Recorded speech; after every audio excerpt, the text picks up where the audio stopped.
Angel Organics donkey milks తో soaps చేస్తాము. అన్ని organic hand made soaps are available. They are anti ageing and wrinkle free soaps. Different flavours లో కూడా దొరుకుతాయి. Cash and delivery is also available. Mulugu జిల్లా వాజేడు మండలం పేరూరు గ్రామం నుండి వచ్చాం.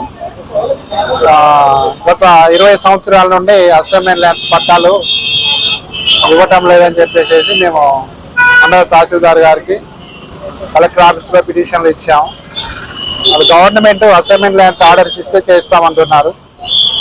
కనుక అసైన్మెంట్ ఆర్డర్స్ గవర్నమెంట్ మాకు ఇవ్వాలని, మా అక్కడ రైతులందరికీ కూడా పాస్బుక్లు అసైన్మెంట్ ల్యాండ్స్ రావాలని గవర్నమెంట్ తెలియజేసి అటు ఆర్డర్ అంటే ఇవ్వాలనే ఉద్దేశంతో పిటిషన్ ఇస్తే తొందరగా మాకు ఆర్డర్ ఇస్తారని, సాగులో ఉన్న భూములకి గవర్నమెంట్ పంచిచ్చిన భూములకి పట్టాలు ఇవ్వాలని కోరుకుంటూ ఇక్కడ ఒక అర్జీ సమర్పించున్నాము. ఒక విషయాన్ని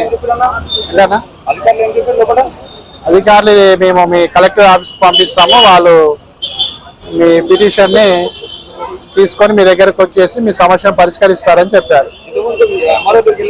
వెళ్ళామండి. వేస్తే గవర్నమెంట్ ఆర్డర్ ఇవ్వలేదు, అసైన్మెంట్ ఆర్డర్స్ ఇవ్వడానికి టైం పడుతుంది అన్నారు. అయితే మేము ప్రస్తుతం సర్వే చేయించేసి ఆర్ఐ గారి నివేదిక, తర్వాత తహసీల్దార్ గారి నివేదిక పంపించమంటే వాళ్ళు సర్వే మొత్తం పూర్తి చేసేసి కలెక్టర్ ఆఫీసర్ సెక్షన్ ఈలో సర్వే నివేదికలు సమర్పించారు. ఈ కాపీ కూడా మాకు మళ్ళీ అందించారు.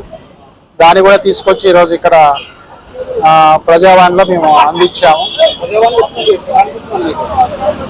అంటే మాకు మరి అసైన్మెంట్ ల్యాండ్స్కి ఆర్డర్స్ ఇస్తే మా యొక్క సమస్య 20 సంవత్సరాల నుండి మరి పనులు వదిలేసుకొని ఆఫీసుల చుట్టూ తిరిగేటువంటి ఈ సమస్య పరిష్కారం జరుగుతుందన్నటువంటి ఎన్నో ఆశలతో వచ్చాము. కనుక దగ్గర 700 కిలోమీటర్ల దూరం నుండి మేము ఇక్కడికి వచ్చాము.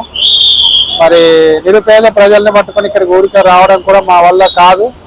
చివరి ఆశని నెరవేరుస్తారని 20 సంవత్సరాల నుండి ఆశపడుతూ జీవిస్తున్న ఈ నిరుపేద రైతుల యొక్క కోరిక తీరుస్తారని ఆశతో వచ్చాము. కనుక మరి మీడియా మిత్రులు కూడా ఇటు విషయాన్ని ప్రభుత్వం దృష్టికి తీసుకెళ్లి ఈ అసైన్మెంట్ ల్యాండ్స్కి పట్టాలు వచ్చే విధంగా చేయాలని కోరుకుంటున్నాం.